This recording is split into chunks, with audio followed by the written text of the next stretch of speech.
Morning ma'am. आज हमने आपको ताप परिवर्तन के बारे में बताया है। फिर से एक बार सब लोग रिवाइज करेंगे। ये हमारी पृथ्वी है या अर्थ है, ठीक है। इसमें बीच वाले हिस्से को इक्वेटर कहते हैं या भूमध्य रेखा के नाम से जानते हैं।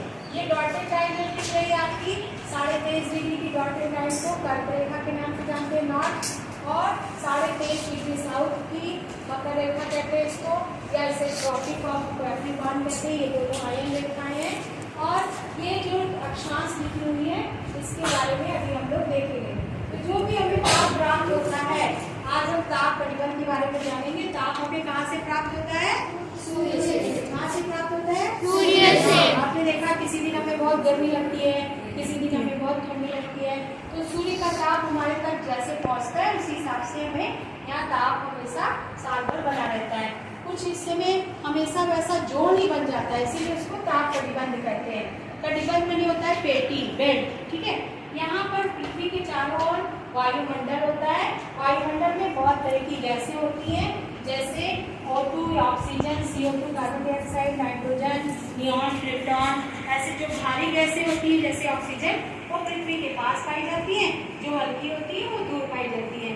तो सूर्य की किरणें जब पड़ती हैं तो ये हिस्सा सबसे आगे आता है, और यहाँ पर इसको वायुमंडल को डिस्टेंस क्रॉस करने में कम समय लगता है और दूरी भी कम लगती है। इसीलिए यहाँ पर बहुत ज्यादा ताप प्राप्त होता है और ये हिस्सा हमेशा गर्म रहता है। इसीलिए इस कटिबंध को उष्ण कटिबंध कहते हैं। उष्ण माने गर्म, और इसे इंग्लिश में टॉरिड जोन कहते हैं। टॉरिड जोन कहाँ से कहाँ तक होगा? 0 degree to 30 degree north and 0 degree to 30 degree south. दूसरा जो कटिबंध है, यहाँ आप देखेंगे इसकी रेखाएं तिरछी हो गई हैं और इसको ज्यादा डिस्टेंस क्रॉस करना पड़ रहा है, इसलिए यहाँ ऊष्मा का नाश हो जाता है, कमी हो जाती है, और इसकी अपेक्षा यहाँ कम ऊष्मा पहुँचती है।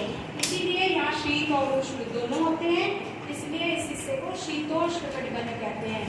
और इसको शीतोष्ण कटिबंध के नाम से जानते हैं। इंग्लिश में इसको टेम्परेचर जोन्स बोलते हैं।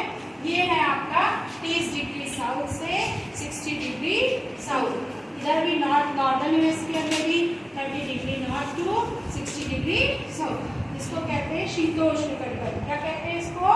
शीतोष्ण कटिबंध। और इसके बाद आता है शीत कटिबंध। यहाँ पर आप देखेंगे सूर्य की किरणें बहुत ज्यादा तिरछी हो गई हैं और इसको बहुत ज्यादा डिस्टेंस भी क्रॉस करना पड़ रहा है, इसलिए यहाँ हीट बहुत कम मिलती है और ये प्लेस हमेशा ठंडा रहता है, इसीलिए इसको शीत कटिबंध कहते हैं या फ्रीज्ड जोन के नाम से जानते हैं, ठीक है। ये कहाँ से कहाँ तक होगा? 60 degree north to 90 degree north and 60 degree south to 90 degree south. तो इस ये हमेशा ज्यादातर समय में ये गर्मी बनी रहती है, इसीलिए इसको कटिबंध या जोन्स कहते हैं। तो अब आप बताएंगे ये 30 degree 0 to 30, 0 to 30 north and 0 to 30 south कौन सा कटिबंध होगा? उष्ण कटिबंध। मेरे साथ बोलिए उष्ण कटिबंध या टॉरिड जोन। क्या कहेंगे इसे? Torrid zone. 30 to 60 north, 30 to 60 south शीतोष्ण कटिबंध। शीतोष्ण कटिबंध। Temperate zone. Temperate zone. और 60 to 90 degree south and 60 to 90 degree south. Which zone? It is called freeze zone. शीत कटिबंध जैसे कहते हैं फ्रीज जोन। क्या कहते हैं? Freeze zone. तो इस तरह ये हम लोग का टेम्परेचर जोन इसका कंप्लीट हुआ, और यही कारण है कि जहाँ हॉट ज्यादा होगा वहाँ हॉट डेजर्ट होंगे, सहारा जैसा जो अफ्रीका में है, और जहाँ बहुत कोल्ड होगा वहाँ पर cold desert, Gobi desert Asia में। तो ये आपके टेम्परेचर जोन्स है। कल सब लोग और फिर से याद करके आइएगा, जो चीजें नहीं समझ में आएंगी फिर से पूछ लेना, ठीक है। Thank you.